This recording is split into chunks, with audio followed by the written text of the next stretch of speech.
전국에 계신 한능검 수험생 여러분들 또 왔습니다. 한국사를 맛있게 만들어주는 은쌤입니다. 오늘은 저와 함께 33강 그리고 배울 내용은 조선 초기의 대외관계와 임진왜란입니다. 임진왜란 같은 경우는 당연히 시험에 단독으로 출제가 되고요. 물론 출제 비율이 그렇게 높진 않지만 은은하게 나오는 편입니다. 잡으셔야 되고, 특히 최근의 한능검 트렌드상 여기 부분이 거의 출제율이 100%까지는 아니지만 거의 100%에 육박할 만큼 자주 출제가 됩니다. 또 여기에 나온 내용들이 또 오답 선지로도 정말 많이 활용이 돼요. 그래서 예전과 다르게 이번 강의에서는 예전 같았으면 제가 여기에 힘을 더 실겠지만 이제는 여러분들이 여기에 힘을 더 실고 좀 집중을 해주셔야 됩니다. 자, 그러면 본격적으로 한번 시작을 해볼게요. 이제 우리는 조선 초기 때 대외관계를 좀 볼 거예요. 인근의 나라들과 대외관계를 볼 건데, 자, 여기는 판서로 좀 잡겠습니다. 자, 우리는 지금 조선 초기를 계속 보고 있어요, 여러분들. 조선 초기 때 조선이 도대체 인근의 나라들과 어떤 식으로 교류를 했는지를 좀 봐야 되는데, 큰 틀에서는 이렇습니다. 큰 틀에서는 4대 교린관계를 펼쳤던 게 바로 조선이에요. 그러면 4대는 뭐냐면 섬길사, 큰 나라를 섬기는 거. 예전에 고려시대 때 겸손했던 이자겸이 금나라를 4대 했잖아요. 그 4대.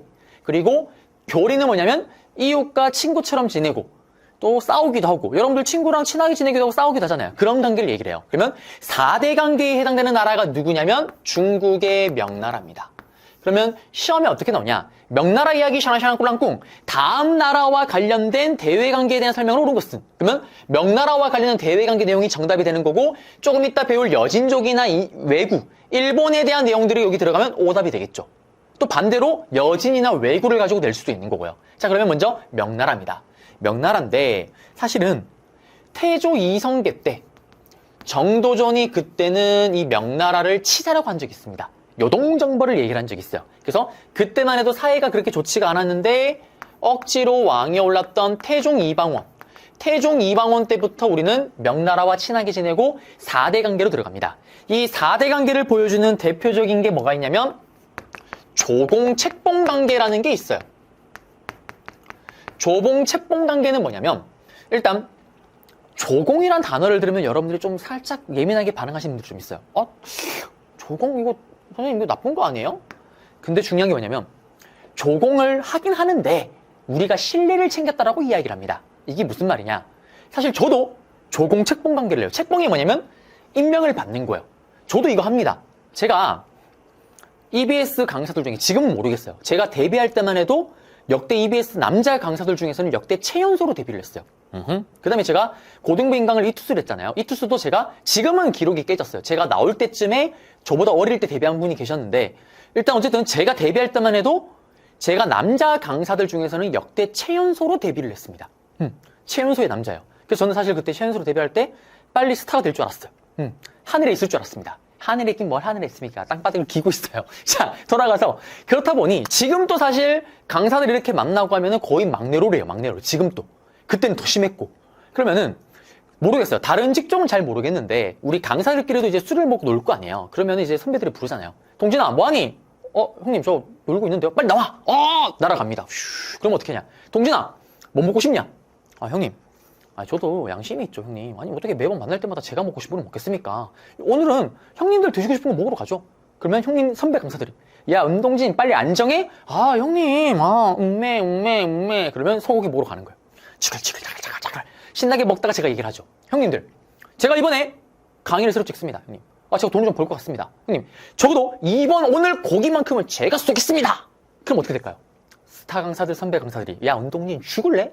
네가 돈이 어디 있는데 고기를 산다고 하는데 조용히 먹어. 예. 나는 그럴 줄 알고 있어요. 사실 그때 이미 지갑도 안 가져갑니다. 말만 그렇게 하는 거예요. 자, 그리고 신나게 식사가 끝났습니다. 그리고 이제 헤어질 때 근데 또 다른 직종은 모르겠어요. 저희 직종은 이런 게 있어요. 선배 강사들이 저를 불러요. 또.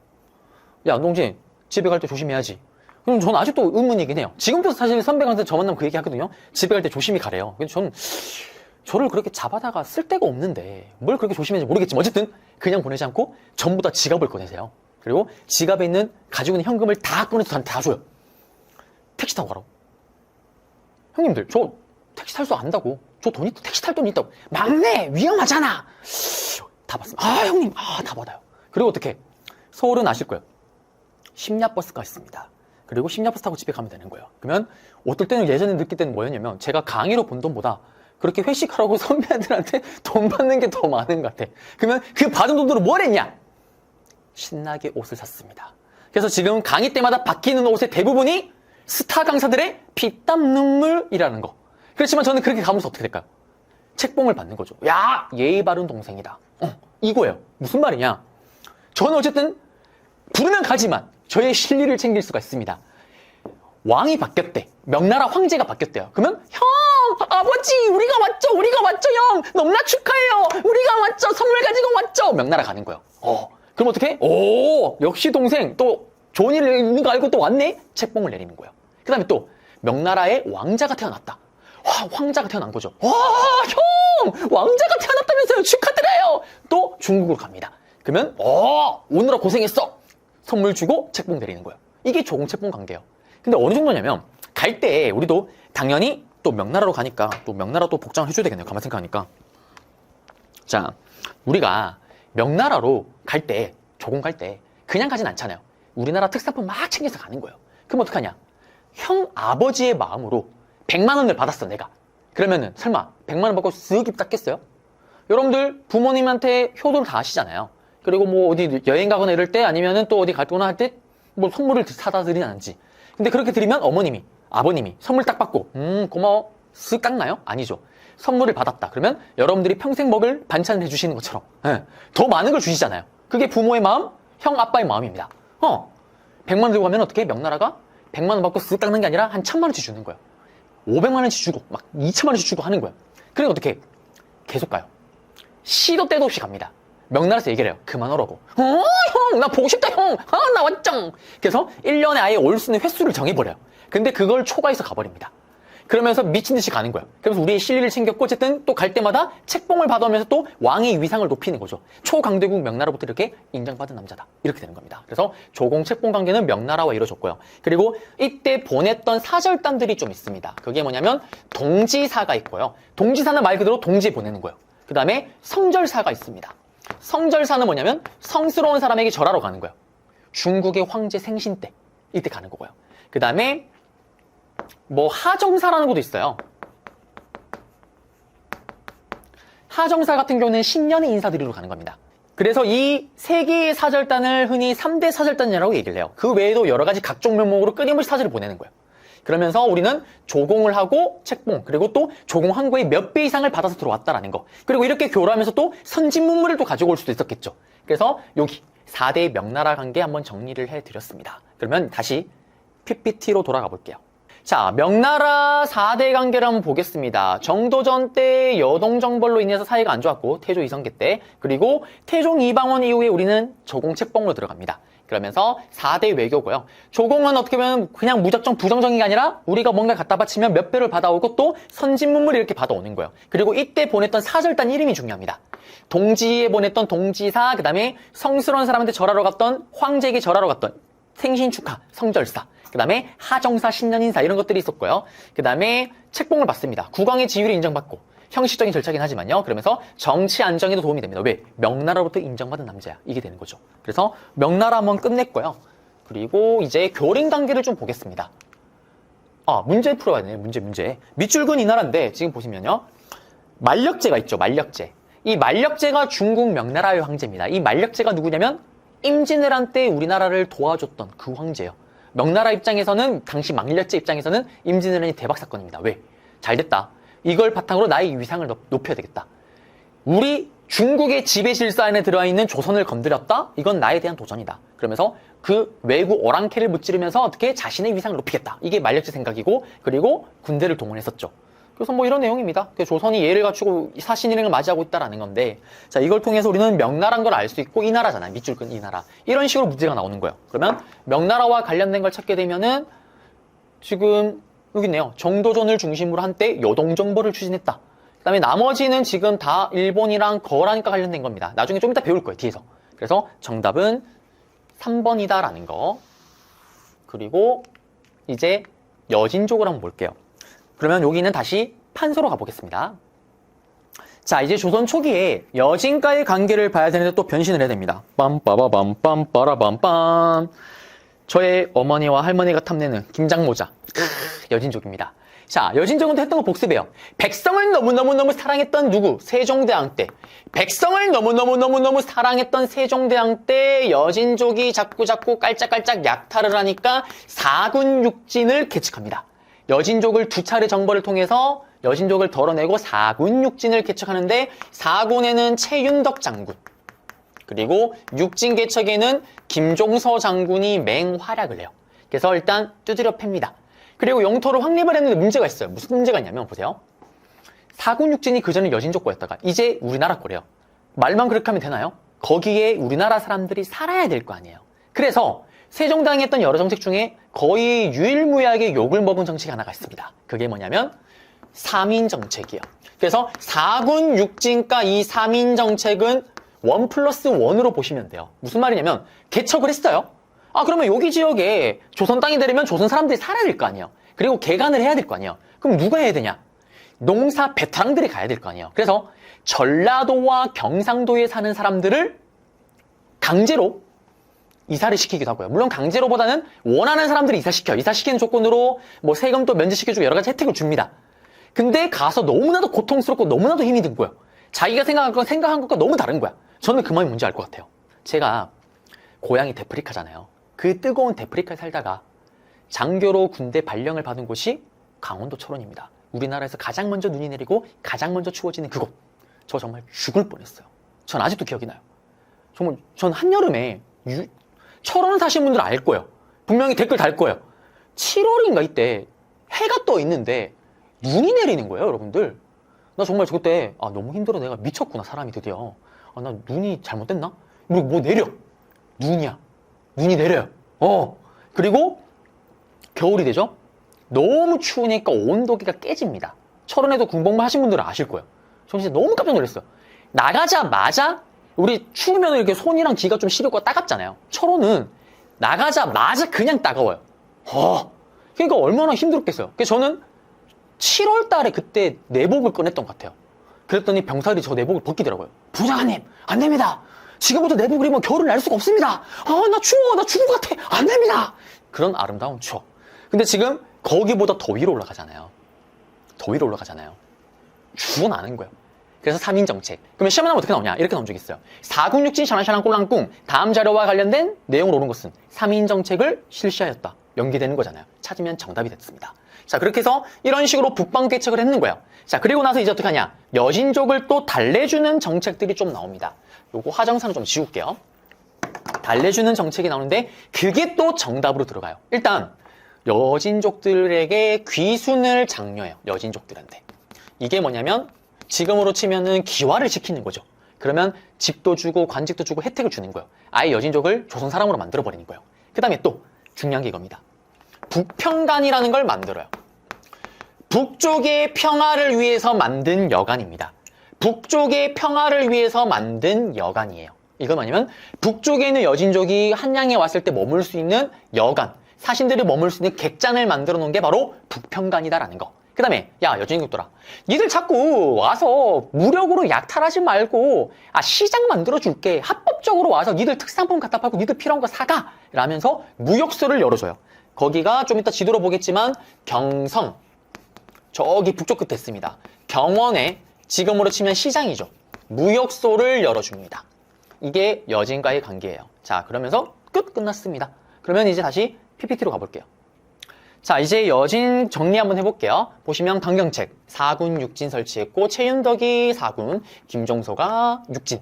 그러면서 오늘날의 한반도 영토를 확립을 했고요. 그 다음에 여기를 완전히 우리 땅으로 만들기 위해서 3인 정책, 3남 지방이 경상도, 전라도 지방 얘기를 합니다.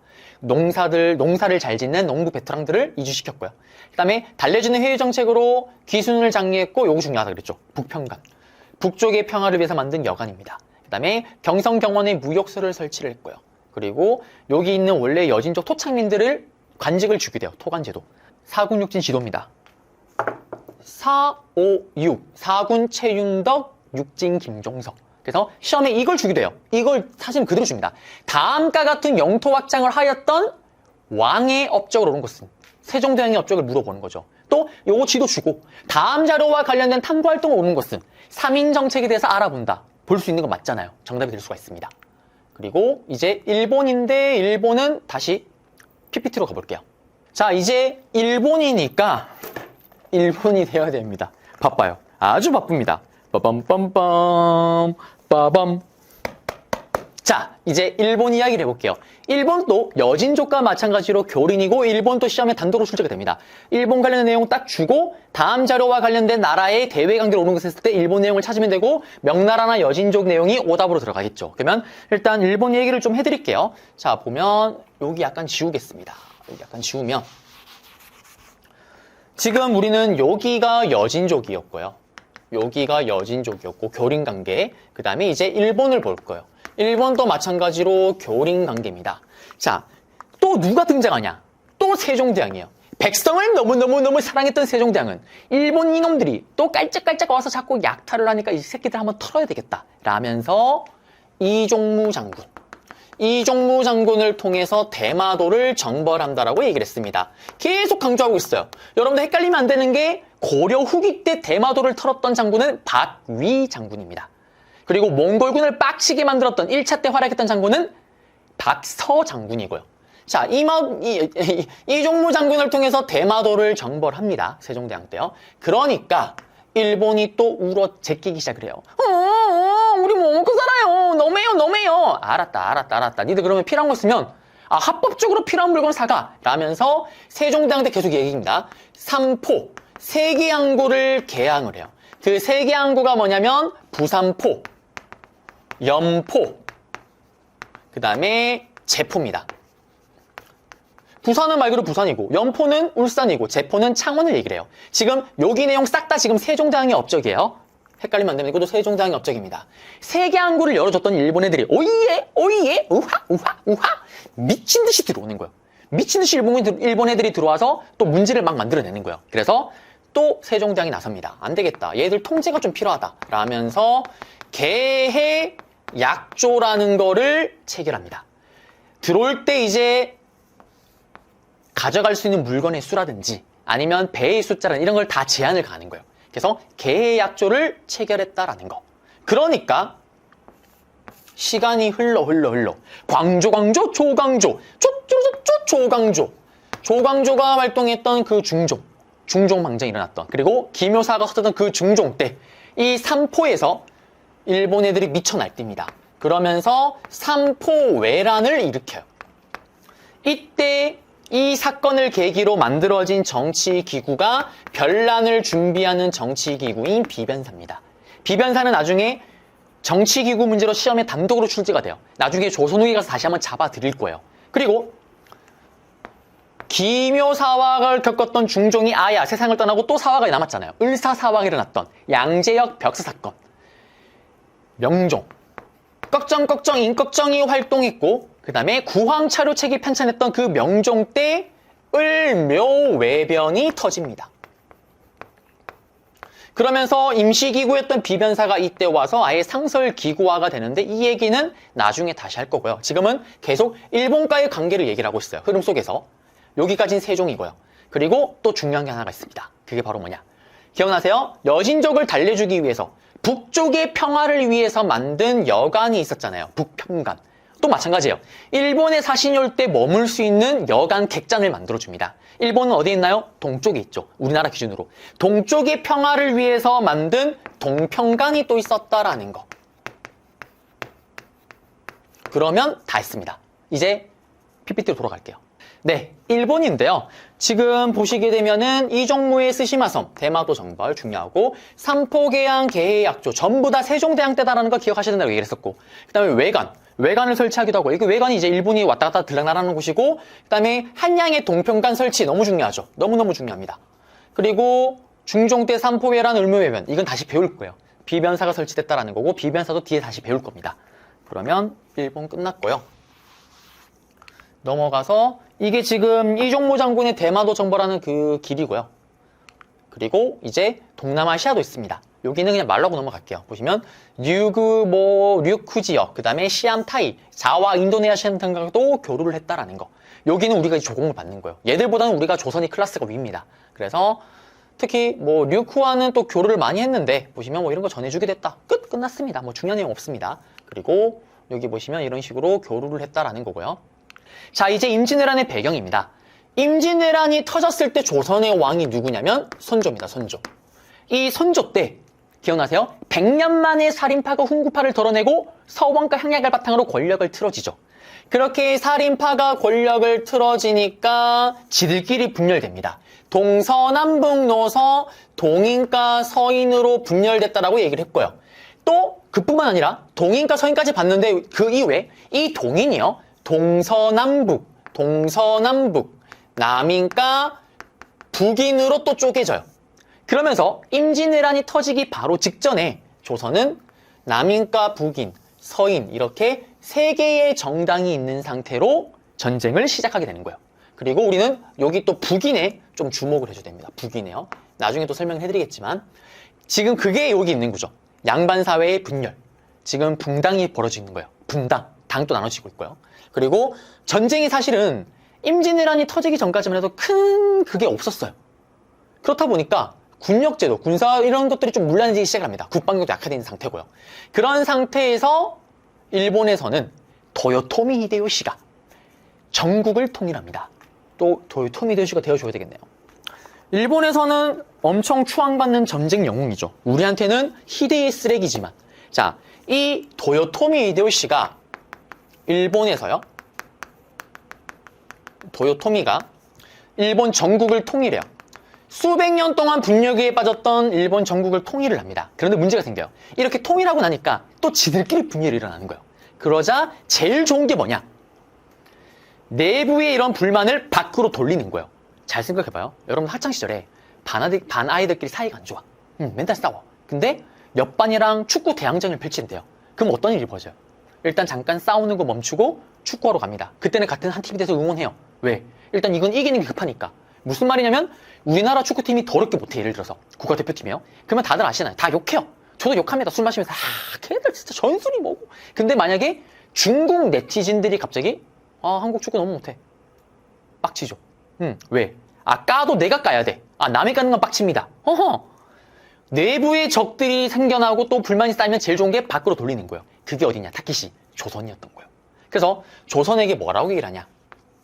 그가 아니 조선아, 나는 니들을 치려는 게 아니야. 나는 명나라를 공격하고 싶어. 근데 바다로로 갈 수 있지만 육로로 가야 되는데 육로를 가려면 니들 조선 한반도를 좀 이용해야 되겠다. 니들 땅 좀 빌렸을게 라는 걸 얘기를 합니다. 명정벌 기를 요구해요. 도라이 같은 놈들이죠.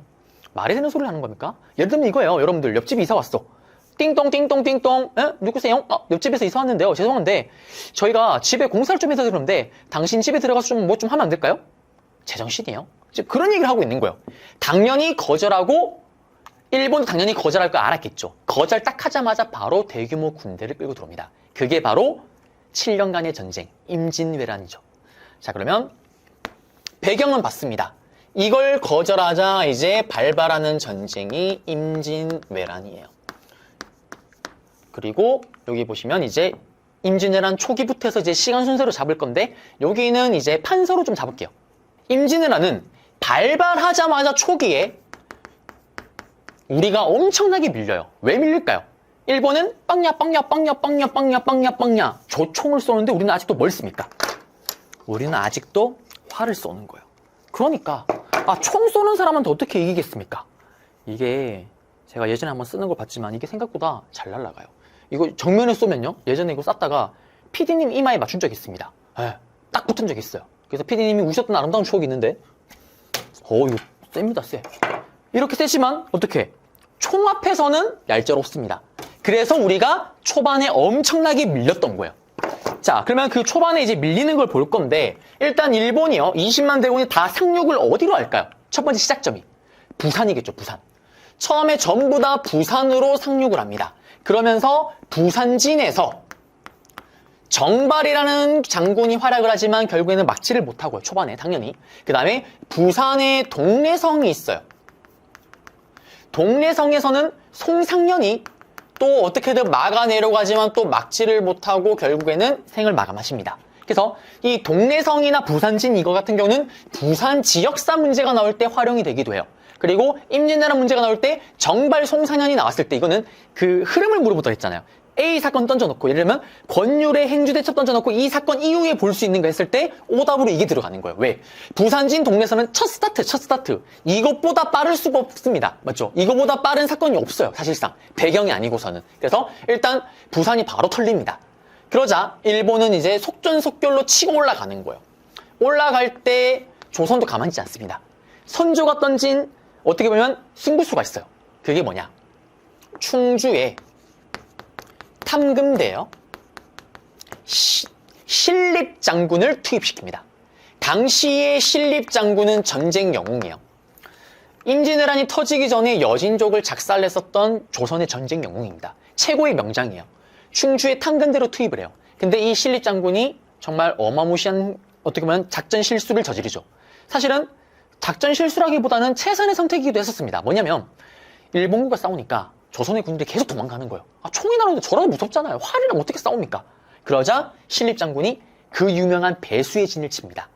내 등 뒤쪽에 강을 끼고 싸우는 게 바다가 아니라 강을 끼고 싸웁니다. 그럼 어떻게 해? 싸우다가 도망갈 수가 없어요. 왜? 어차피 물에 빠져 죽는 거니까.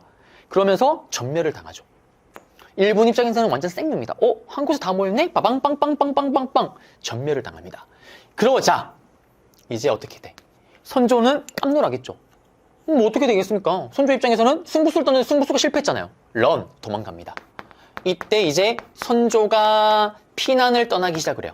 저기 북으로 도망가기 시작을 합니다.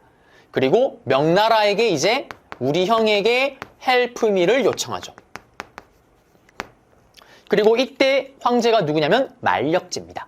그리고 피난 가는 사이에 결국 수도였던 한성도 뺏기게 돼요.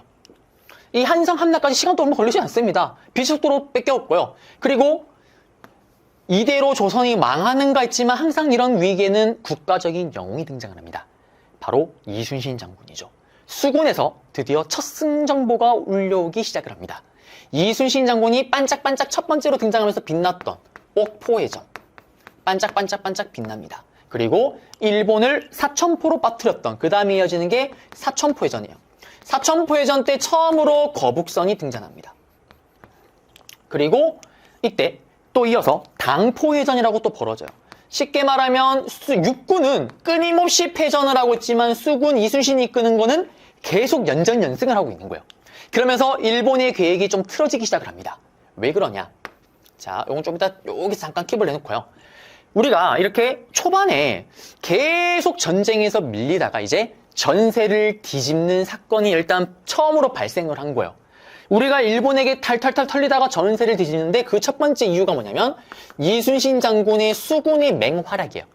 이게 왜 중요하냐면 일본이요. 전쟁을 일으켰을 때 이들의 원래 계획은 이거예요. 상륙을 했죠. 부산으로. 이렇게. 그 다음에 이렇게. 그 다음에 이렇게요. 상륙해서 이렇게 올라가는 겁니다.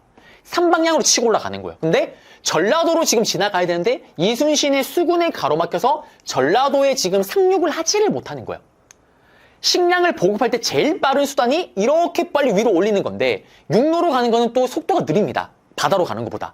왜냐하면 또 육로로 가다가 중간중간에 또 두 번째 힘, 의병에 의해서 피해를 입는 거예요. 그러니까 지금 일본의 보급선이 차단이 되고요. 그 다음에 또 전쟁에서 가장 중요한 거는 정복한 지역에서 획득한 쌀, 식량을 가지고 전쟁을 계속 치르는 거예요. 조선시대 최고의 고창지대, 지금도 최고의 고창지대는 경상도와 전라도인데 경상도는 이미 전쟁으로 이미 작살이 나버렸고 전라도의 쌀을 획득을 했는데 지금 이순신 때문에 가지를 못하는 거예요. 그래서 실제로 임진왜란이 끝나는 그날까지 전라도가 일본에게 털린 적은 없습니다. 그러면서 일본의 계획이 지금 꼬이기 시작을 하고 있는 거고 그리고 선조의 요청으로 우리 형, 중국의 명나라, 우리 형이 도와주기로 결정을 합니다. 그러면서 명군이 창전을 하죠.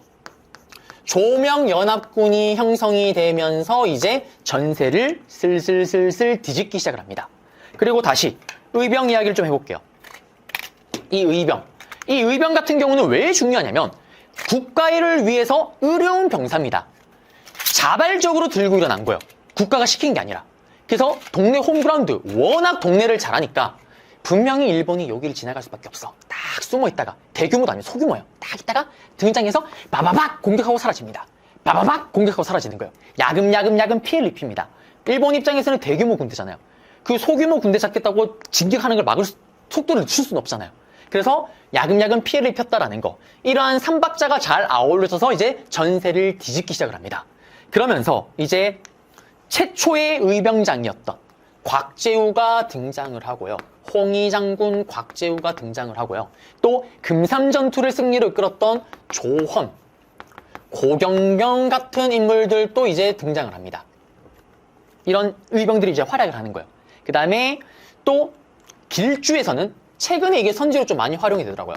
정문부라는 인물이 또 함경도에서는 의병을 이끌고 또 승리를 거두기도 합니다.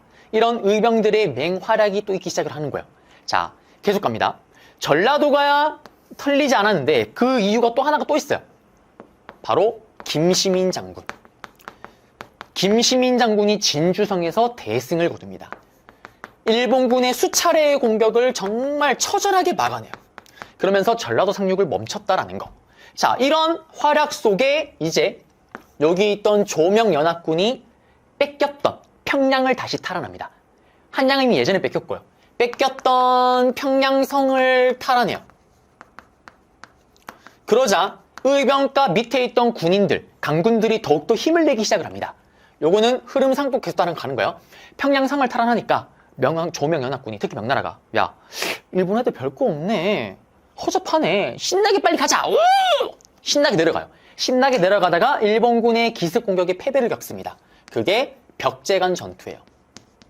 벽제간 전투에서 일본군에게 피해를 입고 고립이 되는 위기에 놓입니다. 이거를 또 구하러 가기 위해 등장한 사람이 있죠. 바로 권율 장군입니다. 이 권율 장군은 행주 상성에서 일본군과 또 맞서 싸우죠. 그러면서 그 유명한 행주 대첩을 이뤄냅니다. 그 행주 대첩이 여러분도 아시는 곳이 있잖아요. 나중에는 활과 무기가 떨어지자 아낙네들이 치마에다가 돌을 실어 날아서 돌을 집어던져 승리를 거뒀다는 그 전투입니다. 전설적인 전투. 이 권율 장군의 행주 대첩을 끝으로 이제 일본의 전세가 이제 확 기울기 시작을 하는 거예요. 그러자 이제 일본도 전쟁을 좀 그만하고 싶어. 그 다음에 명나라도 전쟁을 좀 그만하고 싶습니다. 그 결과 휴전회담에 이제 들어가기 시작을 해요. 이 휴전회담이 거의 2년, 한 3개월, 4개월 가까이 진행이 돼요. 전체 전쟁이 7년이었는데, 7년 안에. 휴전회담이 이렇게 진행이 되는데 계속 결렬이 되는 이유는 뭐냐? 서로 자기들이 이겼대요. 중국은 명나라는 자기가 이겼대. 일본 애들은 자기가 이겼대. 합의가 안 되겠죠. 그러면서 결국 결렬됩니다. 그러면서 다시 전쟁이 터지는데 그거를 우리가 정유재란이라고 이야기를 하죠. 그래서 보통 이렇게 생각하면 될 것 같아요. 권율 장군이 이제 기준점이 돼서 권율 장군의 행주대첩 이후 직후에 휴전회담이 들어가는 거고요. 그러면 이 사건 이후에는 정유재란 때 내용을 찾으면 정답이 되겠죠. 맞죠?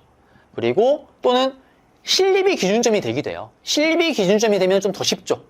뒤에는 이런 많은 것들이 다 정답이 될 수가 있는 거고요. 그래서 흐름을 좀 잡으셔야 되는 거고. 자, 그러면 정유재란 이야기를 좀 해보겠습니다. 이제 정유재란 이야기를 할 건데 공간이 좀 비좁긴 하지만 한번 가볼게요. 정유재란 때는 도요토미 히데요시가 재침입을 결정을 하죠. 그러면서 이때 도요토미 히데요시가 어떻게 하냐? 가장 큰 걸림돌이 누구냐면 이순신입니다. 이 이순신 때문에 아무것도 되는 게 없다. 그러면서 이순신을 모함을 시켜서 결국에는 파직을 시키죠. 그러면서 원균이 이순신의 역할을 대신하는데 이순신이 만든 거북선 이거 뭐고 다 날려버립니다. 그게 칠천량 전투죠. 이 전투에서 거의 수군이 전멸을 해요. 그러자 남아있는 수군을 이끌고 이순신 장군님이 정말 기적같은 전투를 치릅니다. 그 전투가 뭐냐면 명량이죠. 그 유명한 전하, 신에게는 12척의 배가 있습니다. 이 12척의 배를 가지고 수백 척의 일본군과 맞서 싸워서 결국엔 기적과 같은 승리를 거둡니다. 그리고 천안에서는 직산 전투라 그래서 조명연합군이 또 승리를 거두기 시작을 합니다. 그리고 수군에서는 이제 마지막 전투가 하나 남았죠. 이순신 장군님이 적에게 나의 죽음을 알리지 말라라고 했었던 노량해전. 이 노량해전을 끝으로 전쟁은 끝이 납니다. 또 전쟁이 끝이 났던 이유 중에 하나가 뭐냐면 이 전쟁이 끝날 무렵에 도요토미 히데요시가 죽습니다. 우리 앞에서 많이 봤잖아요. 최고 리더 왕이 죽으면 게임 오버. 그냥 게임 끝난 겁니다. 다 철수를 하는 거예요. 그러면서 전쟁은 끝이 났다라는 거. 그래서 임진왜란의 흐름을 좀 잡아드렸습니다. 그리고 여기 하나 빠진 게 하나 있는데 우리 이순신의 전투 중에 유명한 전투가 하나 빠졌잖아요. 뭐 하객진. 하객진은 초기 때죠. 휴전회담 전의 전쟁입니다. 옥포해전, 사천포, 당포해전 그리고 한산도 대첩이에요.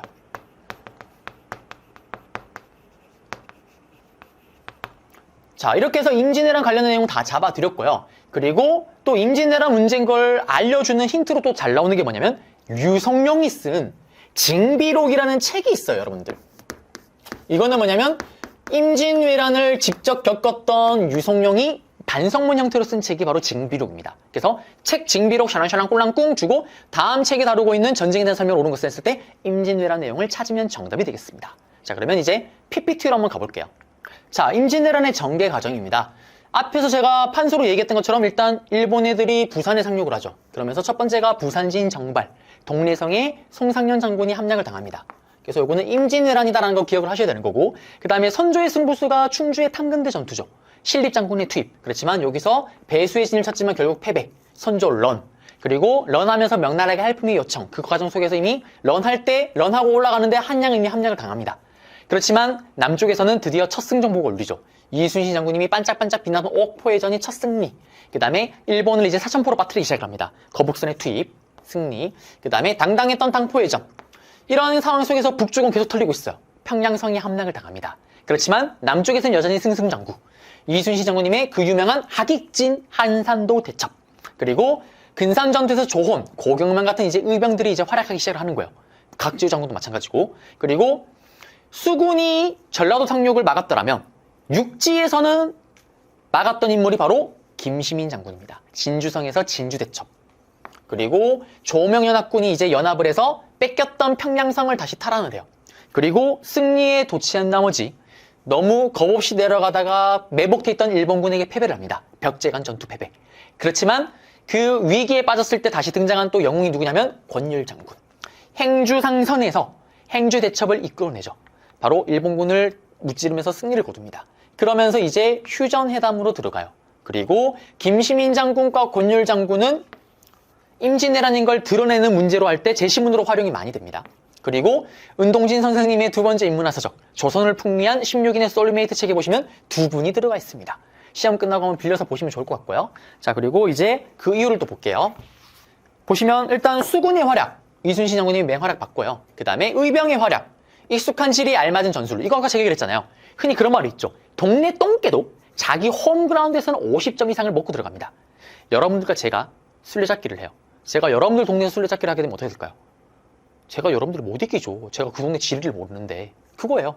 그리고 이제 의병 중요합니다. 곽재우, 고경명, 김천일, 함경도에서는 정문부가, 그 다음에 조헌, 영규, 유정대사, 사명대사, 그 다음에 뭐 서산 대사까지요. 요렇게 해서 이런 인물들을 몇 개 둥 던져놓고 다음 인물과 관련된 전쟁에 대한 설명을 옳은 것은 임진왜란인 걸 알고 푸셔야 됩니다. 그리고 나중에 배우게 되는 정묘란 병자호란 문제가 나올 때 이들 인물들이 오답 선지로 들어가요. 그래서 기억을 좀 하셔야 되는 거고요. 그리고 세 번째, 명군의 참전으로 전세를 또 뒤집게 됩니다. 이 반격의 세 가지 요소입니다. 크게. 그리고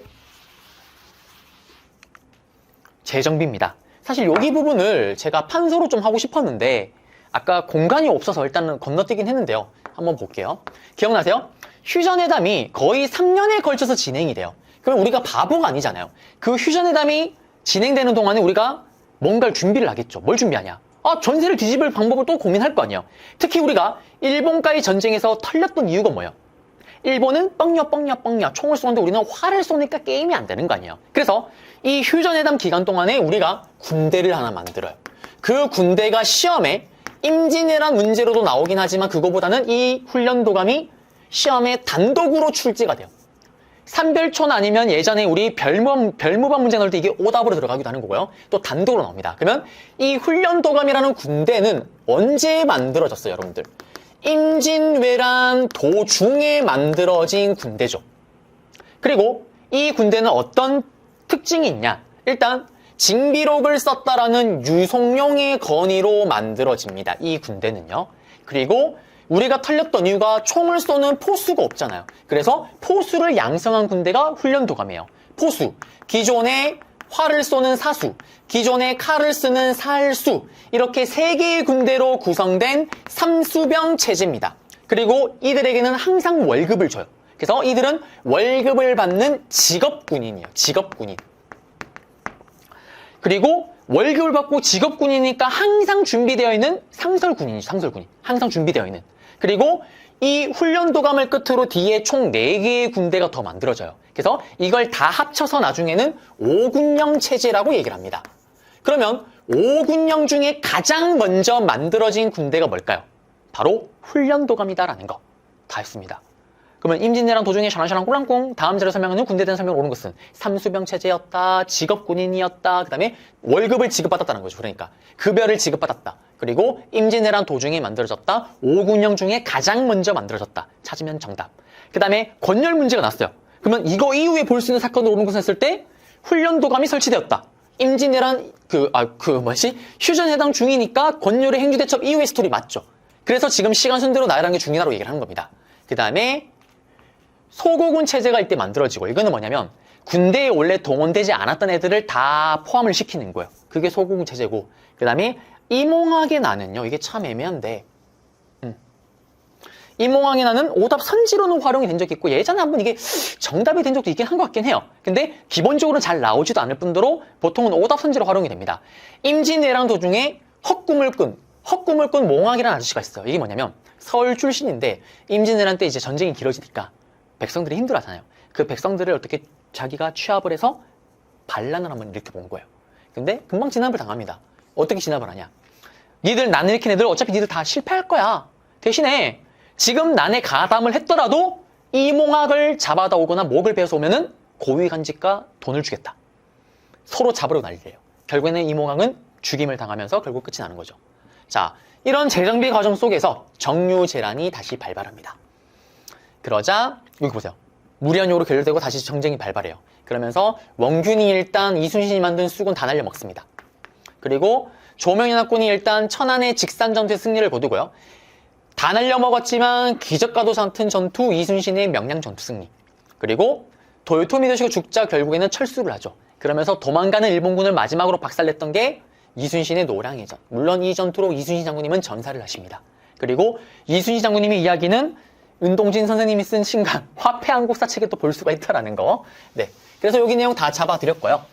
자, 이제 임진왜란의 결과 영향 부분입니다. 사실 칠판이 좀 길었더라면 제가 결과 영향까지 다 한꺼번에 했을 텐데 여건이 되지 않아서 일단 여기서 다시 잡을 건데요. 일단 예전 같으면은 클래식한 문제, 한 20회차 이전에는 임진왜란 문제가 나올 때 다음 전쟁의 결과 영향에서 여기를 그냥 대놓고 물어봤어요. 근데 최근에는 좀 그렇진 않더라고요. 그리고 여기서 좀 몇 개 중요한 부분들이 있긴 합니다. 이런 것들은 임진왜란 문제가 나올 때 여전히 정답이 되는 거예요. 그걸 좀 잡아야 되는데 일단 조선입니다. 조선은 당연하지만 땅 엉망진창 사람 다 죽었습니다. 그 다음에 수많은 문화재가 불탔어요. 그 다음에 수많은 사람들이 끌려갔습니다. 그리고 또 국가가 돈이 없어요. 그래서 이때 만든 게 뭐냐면 공명첩이에요. 이름이 빌공, 비어있는 첩입니다. 국가가 돈이 없으니까 이제 국가가 대놓고 합법적으로 돈을 받고 양반직을 갖다 파는 거예요. 이거는 나중에 조선 후기 가서 4회 때 다시 한번 잡아드릴게요. 4회 파트에서. 그 다음에 이제 일본입니다. 일본은 임진왜란을 그만뒀던 이유가 뭐예요? 물론 전쟁이 생각만큼 안 풀린 것도 있었지만 역시 결정적인 거는 도요토미 히데요시가 죽었기 때문에 그렇죠. 근데 재밌는 게 도요토미 히데요시가 죽었습니다. 죽고 나서 아들이 있었어요. 그러면 그 권력이 아들에게로 넘어가야 되는데 그거에 대해서 반발해서 부하들이 들고 일어나요.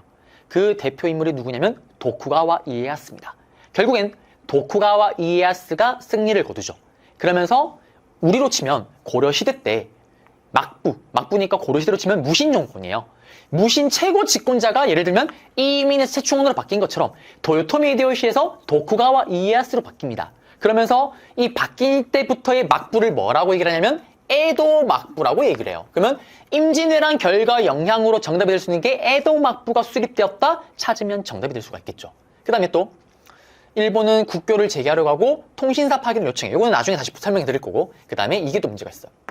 성리학자와 도자기를 만드는 도공을 납치를 합니다. 임진왜란은요, 일본이요, 총 9개의 군대를 끌고 가는데 한 개의 부대는 오로지 문화재만을 약탈하는 부대가 따로 있었습니다. 그래서 얘들은 그들이 그렇게 탐냈던 고급 학문, 성리학책. 그뿐만 아니라 성리학책을 납치를 해요. 그 다음에 그들이 그렇게 탐냈던 도자기를 그냥 훔쳐가는 것뿐만 아니라 도자기 도공을 데려다 가버립니다. 그러면서 이 이상평이 만든 도자기가 아리타 도자기죠. 지금 일본 도자기 엄청 유명합니다. 특히 할머니 세대들이 일본 도자기 진짜 좋아하세요. 그 도자기 기술의 원천이 우리 조선의 이상평이었다라는 거.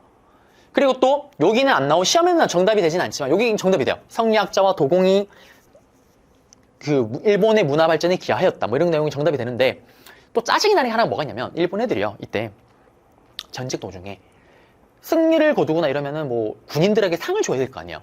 그러면 상 줄 때 가장 쉬운 기준이 뭘까요? 조선 군인 몇 명을 죽였는가. 근데 그 죽여낸 걸 확인할 길이 없잖아요. 목을 들고 있기 너무 무겁고 그래서 어떻게 하냐면 코와 귀를 자르라고 얘기를 합니다. 그래서 일본 애들이 실제로 이렇게 귀만 이렇게 잘라내는 거예요. 이렇게 뿅 잘라냅니다. 그럼 이걸 어떻게 하냐? 이걸 가지고 있는데 문제는 조선의 군인만 죽이는 게 아니라 일반 백성들의 코와 귀도 자르는 거예요. 그래서 전쟁이 끝나고 나서 이런 기록이 있습니다. 기록을 보면 조선 사람들 중에 코와 귀가 없는 사람이 너무 많다. 그리고 이 애들이 진짜 제정신이 아닌 게 이 귀를요 전쟁 끝나고 자기 나라에 가져가요.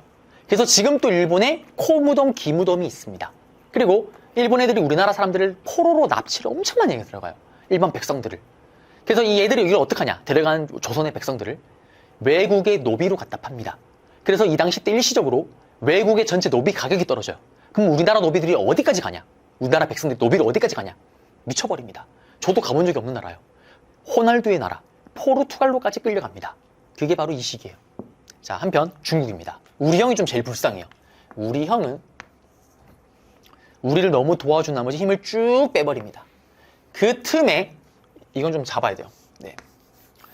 명나라가 우리를 도와주다가 힘이 쭉 빠진 틈에 여기 있던 여진족이 이 틈에 힘을 막 키워요. 당시에 누르화치가 이 틈에 어떻게 여진족 부족을 통하고 힘을 키웁니다. 누르화치 입장에서 얼마나 신이 날까요? 이 임진왜란은 동아시아 최강대국 3국이 동시에 붙은 거예요. 팝콘각이죠. 팝콘각. 팝콘 먹으면서 와 재밌다. 와 저런 전투를 하다니 와 힘을 다 키웁니다. 그리고 이 여진족이 결국에는 후금이 되고요. 이 후금이 결국에 나중에 청나라가 되면서 명나라를 멸망시키죠.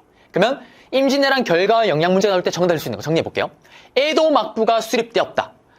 조선의 성리학자 도공을 납치해서 일본 문화가 발전하게 되는 토대가 되었다. 그 다음에 명이 쇠퇴하고 여진족이 성장하였다. 찾으면 정답이 되겠습니다. 그래서 결과 영향으로 나올 수 있는 건 다 알려드렸습니다. 자, 여기 보시면은 전쟁 시도인데 뭐 신립, 그 다음에 한산도의 이순신, 곽재우, 김시민, 이순신, 그 다음에 고경명, 김천일, 조원, 영규, 건율 다 중요하고요. 여기 정무무 장군, 유정, 사명대사, 서산대사까지요. 그리고 문제 보겠습니다. 권율의 행주산 위에 진을 치고 이 전투 이후 쭉 보시면은 3번이네요. 휴전회담의 결렬로 정유재란이 시작되었다. 4번 세종대왕 때, 1번 고려 말, 한산대첩 이거 전에 앞에 스토리. 이종무 이거 세종이고요. 그 다음에 신립장군 이거 초기 틀렸죠. 그래서 정답은 3번입니다. 심화의 54회 문제인데요. 보시면 김시민 장군 진주성 대첩, 진주대첩. 임진왜란 관련된 거 2번, 3번, 4번, 5번 다 임진왜란이죠. 그런데 임경업이 백마산성 이거는 다음 강의 때 배울 거예요. 틀렸고요. 정답은 1번이고 이거는 조선이 정신병자가 되었던 정묘호란, 병자호란 때 스토리입니다. 자, 임진왜란 이후에 이제 대외 관계인데요. 누구와? 일본과의. 우리 앞에서 봤던 일본과의 대외 관계 있죠. 교린 관계 했던 거.